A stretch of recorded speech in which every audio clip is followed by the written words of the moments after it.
Muchísimas gracias por mantener la sintonía con Uno más Uno y buenos días.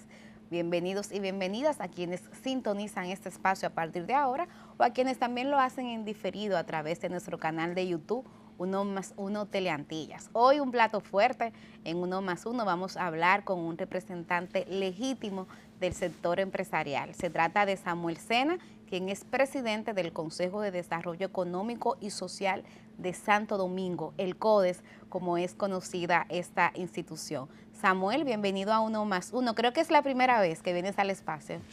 Bueno, con ustedes sí. Okay. Había venido en el pasado con Amelia de Camps y Don Uchi. Pero eso fue en el día. En nuestro hermano programa. En el hermano programa. Y del hermano del canal. hermano canal. También. Pero bueno, sí. En Uno más Uno primera vez. Primera vez, así que muy complacido de estar aquí con ustedes. Y desde ya esperamos que no sea la última vez, Stalin Montero. Hay mucho que hablar, Samuel. Claro. Bueno, pues yo propongo que iniciemos esta interesante conversación. Para quienes no conocen el CODES, que le expliques un poco qué es el CODES y sobre todo cuáles son las líneas de trabajo que ustedes tienen. Claro, mira, el CODES es una organización de la sociedad civil y eso es bueno, siempre es bueno iniciar de esa manera porque hay personas que creen que uno representa al gobierno o que es parte del gobierno porque las siglas y el nombre es muy parecido a este órgano constitucional que es el Consejo Económico y Social. Pero el CODES es una organización de la sociedad civil en el que confluyen empresas con sus capítulos de responsabilidad social corporativa, diferentes ONGs, tanto nacionales como extranjeras, y profesionales y ciudadanos independientes que tienen un mismo objetivo en común: el crear, formular, desarrollar, financiar y ejecutar proyectos de desarrollo integral en la República Dominicana. En muchas ocasiones uno explica esto y la gente se queda como en el aire, como, suena muy redundante. Sí. Pero la realidad es que nosotros tenemos una serie de ejes, como lo son el fortalecimiento democrático e institucional, el tema del desarrollo sostenible y medio ambiente, la educación, la salud, el tema de las energías renovables, el tema agrícola, la seguridad alimentaria. Hay unos 11 ejes en los cuales nosotros podemos trabajar. Eso no quiere decir que lo hacemos todo al mismo tiempo. Somos una organización sin fines de lucro que se nutre de los aportes del empresariado y de las diferentes ONGs, de las alianzas estratégicas con el gobierno central, los gobiernos municipales, la banca multilateral, la cooperación internacional para ejecutar proyectos. Por lo tanto, cada 2 años se definen cuáles proyectos e iniciativas nosotros vamos a llevar a cabo con los diferentes aliados estratégicos. En la actualidad el CODES tiene 6 años, bueno, cumple 7 el 8 de agosto. Eso es ya. Eso es ya. Y la realidad es que ha avanzado bastante. Somos miembros del Consejo Económico y Social desde el año 2020, siendo los más votados en nuestra categoría. Miembros permanentes de 4 comisiones del CES. Participamos de las reformas que se realizaron o que se presentaron en el 2020, que presentó el Gobierno de la República. Y también tenemos un asiento en el Consejo Nacional de la Seguridad Social. Importante. O sea que en poco tiempo hemos podido, con mucha energía, con propuestas e ideas, juventud, aunque el CODES no está compuesto, la gente cree que somos una organización de jóvenes, pero eso no es la realidad. Lo que pasa es que los perfiles tienen mucha vinculación. Tienen mucha vinculación y el board, la junta de directores que me ha acompañado a mí desde el año 2021, está compuesto por jóvenes, pero el CODES está lleno de mucha gente de experiencia, vamos a llamarlo de esa manera. Ayudó a los PM. Ayudó. Y realmente son fuente de conocimiento y creo que han sido parte esencial de que nosotros hayamos avanzado tanto. Samuel, esa combinación entre la energía y la experiencia. Uno de los ejes principales que por lo que la sociedad dominicana conoce quizás parte del accionar del CODES fueron los pasados debates. Las elecciones tanto para el nivel municipal como para el nivel congresional, incluso en el nivel presidencial, con estos avances. Y en ese mismo eje de fortalecimiento democrático e institucional, me gustaría conocer un poco cuál es la valoración que ustedes tienen sobre ese anuncio de reformas planteado por el presidente Abinader, que iniciaría con la reforma de la Constitución, pero que continuaría con un paquete de reformas vinculado a ejes tan esenciales para el desarrollo como el mismo tema tributario, como el tema de la seguridad social, por ejemplo. ¿Cuál es su valoración? Mira, nosotros, así como te dije hace un momento, en el 2020 participamos de 9 de las 12 mesas que se crearon y que al final fueron 14. En algunas no se pudo avanzar mucho. Por ejemplo, a mí me tocó la co-coordinación junto al magistrado Chami Issa de la mesa de modificación de la ley electoral y de partidos políticos.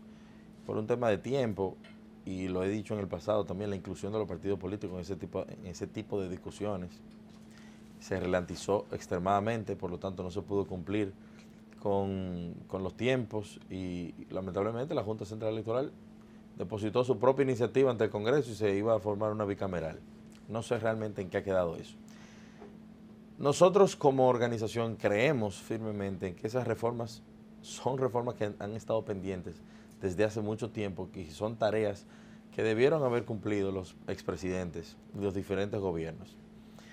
Lo único que en esta ocasión, evidentemente, por el decreto 385 de 2024, no sé si lo han visto, sí, el presidente crea un comisionado para las reformas. Por lo tanto, estas reformas ya no van a ir al CES. O por lo pronto, esa es la... Eso parecería lo parecería la idea de lo que va a pasar. Y lo digo lamentable porque el CES es la organización, la institución, perdón, en la que confluyen los 15 principales gremios empresariales, los 15 principales gremios sindicales y laborales y las 15 principales organizaciones de la sociedad civil, y también se podían invitar a cualquier otro actor. Y lo que se debería buscar es consenso a tales fines, porque son iniciativas, son reformas transversales e importantes para el desarrollo del país. Pero de cualquier manera, nosotros como organización pujante, vamos a decirlo de esa manera, vamos a tratar de participar, de proponer y de hacer partícipe a la sociedad civil en los diferentes escenarios que se estén planteando. Entendemos que prioridades está la reforma fiscal. No la constitucional. No, como prioridad creemos que la reforma fiscal debe ser abordada en primer plano. Pero el presidente se ha decantado por la constitucional. El presidente se ha decantado por la constitucional, no sé, porque no hemos podido conversar con él, ni todavía he visto una declaración en la que él haya esbozado, explicado por qué él entiende que una reforma constitucional en este momento es la reforma más idónea de plantear en primer lugar. Y yo tengo una lógica simple. Para tú plantear en estos momentos una reforma fiscal, tú necesitas un consenso de la ciudadanía y de todas las fuerzas vivas de la nación, sector empresarial, la sociedad civil, sindicatos y todo. Como idoneidad para la paz social. Exacto. Oye lo que tú acabas de decir, algo interesante, la paz social. Okay. Ya el presidente había hablado de una reforma constitucional y los partidos de oposición, que el principal partido de la oposición, según los resultados de las elecciones pasadas, fue la Fuerza del Pueblo, sacó casi un 30%, número significativo. Sí, claro. Y ya han expresado que no van a estar de acuerdo con una reforma constitucional y que saldrían a las calles. Oye el dato, y tú me acabas de decir paz social, salir a la calle. El presidente Leonel Fernández, creo que fue en el 2016 que salió a la calle a defender la Constitución. Por lo tanto, él se ha constituido en una causa de defensor de la Constitución. Un guardián de la Constitución. Un guardián de la Constitución. Entonces, la lógica simple te dice, oye, si vamos a hablar de impuestos, y como yo también he dicho en el pasado, la palabra impuestos se refiere a imponer. A que tú vas a tener que necesariamente buscar la manera de que nos pongamos de acuerdo todos, porque aquí hay exenciones fiscales, aquí hay incentivos, aquí hay un sinnúmero de esquemas tributarios que muchos sectores están acostumbrados y que habría que fiscalizar, no necesariamente eliminar, pero vamos a fiscalizar de que estén operando bajo el espíritu del legislador en aquel momento, y también si ya usted puede despegar, porque la mayoría de los incentivos y exenciones se trazan sobre la base de que un sector se desarrolle. Pero si tú tienes 25 años desarrollándote y no te has desarrollado, yo no sé, Milicen, si tú tuviese un negocio que en 25 años no se te puede desarrollar. Lo quito, entonces, no aprende, lo quito. Entonces, hay un sinnúmero de cosas, planteamientos que se pudieran dar en una reforma fiscal y que tú necesitas esas herramientas de paz social, de concordancia, que si iniciaste por un periodo en el que se puede politizar, le va a permitir a cualquier otro actor jugar en un terreno convulso y que las cosas no se den. Yo te puedo decir que en el año 2020 la reforma fiscal estuvo dentro de las 12 reformas, pero en ese momento, en Colombia, el presidente Duque planteó una reforma fiscal y lo que nosotros veíamos desde aquí fueron 26 muertos en una semana. Sí. El estallido social. Y Entonces terminó se saliendo. retiró ese tema de la Sí. conversación aquí en la República Dominicana. Entonces, en nuestra opinión, los temas más importantes ahora mismo son una reforma fiscal, poner en orden las finanzas públicas y número 2, la seguridad social. Justamente ahí con el tema de la seguridad social, que es un tema al que uno le da seguimiento puntual. Tú has dicho que ustedes tienen un asiento en el Consejo Nacional de la Correcto, Seguridad Social. correcto. Y justamente iniciamos la semana pasando balance con el invitado de ayer, que era Pablo Ulloa, defensor del Claro, pueblo, claro, gran amigo. y él señalaba que una conclusión a la que ha llegado esa institución es que justamente en esa área están los derechos más vulnerados, los derechos vinculados al sector salud. Correcto. ¿Cuál es la visión del CODES en relación a las reformas que habría que hacer en esa materia de salud y seguridad social? Mira, la seguridad social incluye pensión e incluye salud. Evidentemente la República Dominicana tiene demasiadas oportunidades de mejora en mejorar una ley que data de casi 20 años. La sociedad evoluciona y la economía también. Y muchas personas no asocian a que mantener un sistema de seguridad social tiene mucho que ver con la rentabilidad del sistema. ¿Tú no aceptas un cafecito Santo Sí, Domingo, sí, claro por que favor, sí, que claro nos que trae sí. nuestra querida Kenia? Claro que sí. Gracias, adelante, buen provecho. Gracias, Kenia. Gracias. Sí, salud. Bueno, Pero la realidad es esa. En materia de salud, hay muchas cosas que se dicen porque está semiprivatizado. Tienes a las empresas y la gente dice, que las empresas ganan mucho dinero. Pero también las sociedades cada día están más enfermas, ganan menos dinero, el entorno laboral es mucho más competitivo y real y efectivamente no te da para tú poder cubrir los costos médicos. Yo creo que este es el momento idóneo para que nosotros nos sentemos, y cuando digo nosotros son los actores de la sociedad civil, el mismo empresariado, los legisladores, y veamos los números, porque es una realidad que tú puedes tener un negocio y ser rentable, pero no sobre la base de el detrimento de la ciudadanía.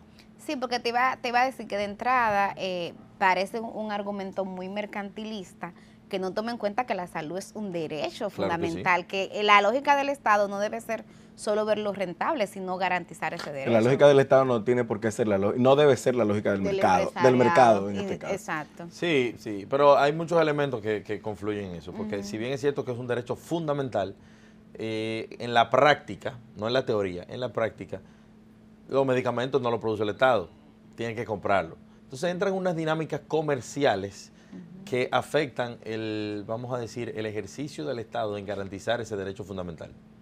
Pasa en pensiones. En pensiones también, durante muchos años, las empresas vinculadas a los fondos de pensiones no comunicaban de manera efectiva lo que estaban haciendo. Estaban en una posición de extremada comodidad frente a lo que hacían. Y la sociedad dominicana simplemente sabía que si tú estabas trabajando formalmente, en el sector formal, a ti te descuentan tu fondo de pensiones, pero no se comunicaba nada. Entonces ahí había una idea preconcebida de que los fondos de pensiones ganaban muchísimo dinero, aunque cuando tú te sientas, hay un proceso incluso de desescalada de beneficios en el tiempo para los fondos de pensiones. Pero eso no quiere decir que no puedan ser mejoradas las condiciones. ¿Por qué? Porque si la edad de retiro ahora son 65 años, y lo que tú recibes, recuerden que en la República Dominicana más del 60%, hay un nivel de informalidad de más de esos 60%. Sí, así es. Que eso es fundamental para el tema de mantener una seguridad social. Y el tema de los salarios, o sea, que son salarios bajos además. Pero tú sabes algo, Millicent, y qué bueno que tú lo mencionas eso. Hay que hacer un ejercicio más profundo, porque los salarios son bajos, pero en la mayoría de los casos es que nosotros tenemos una educación que no tiene calidad en lo absoluto. Entonces, También. ¿cómo te pago bien? Si el mercado laboral no tiene la suficiente capacidad para tú abarcar todas estas empresas de inversión extranjera que están viniendo. La historia de Educa, que es la iniciativa, la acción para la educación, para el sector empresarial, ¿tú sabes de dónde viene?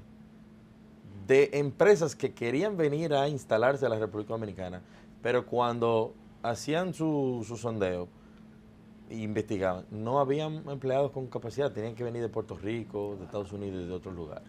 Entonces, República Dominicana, el problema de fondo es la educación.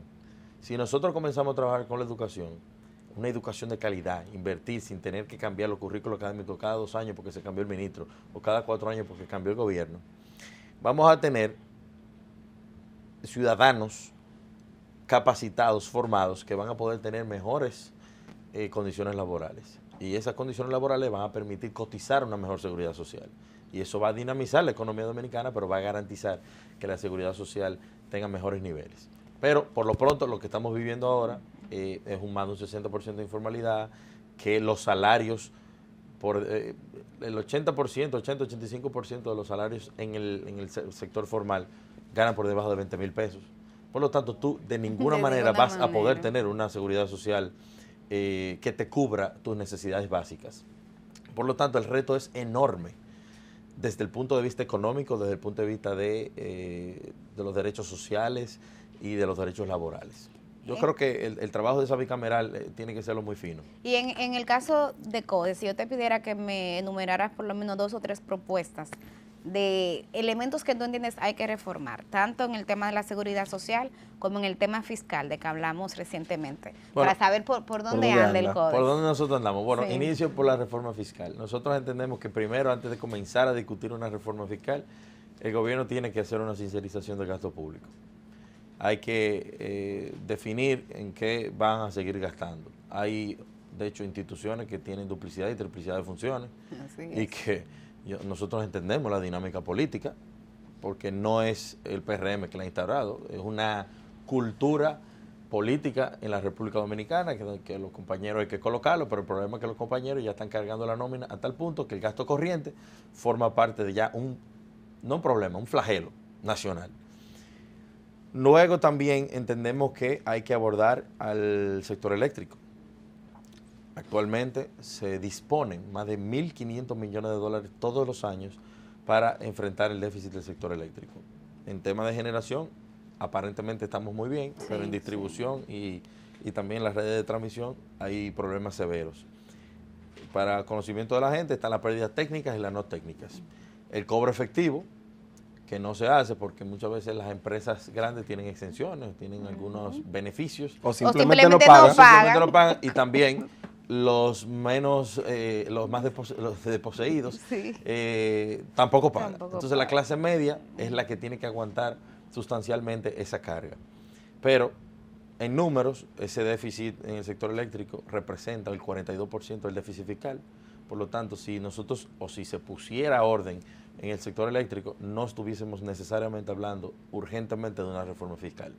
Eso representa el 24% del ITEVIS. ¿Y de las evasiones? ¿Cuál es la valoración que ustedes tienen? No, de alguna manera u otra hay porque los pobres no evaden, no tienen posibilidad. No tienen posibilidad de evadir. ¿De evadir? No, hay que enfrentarlo.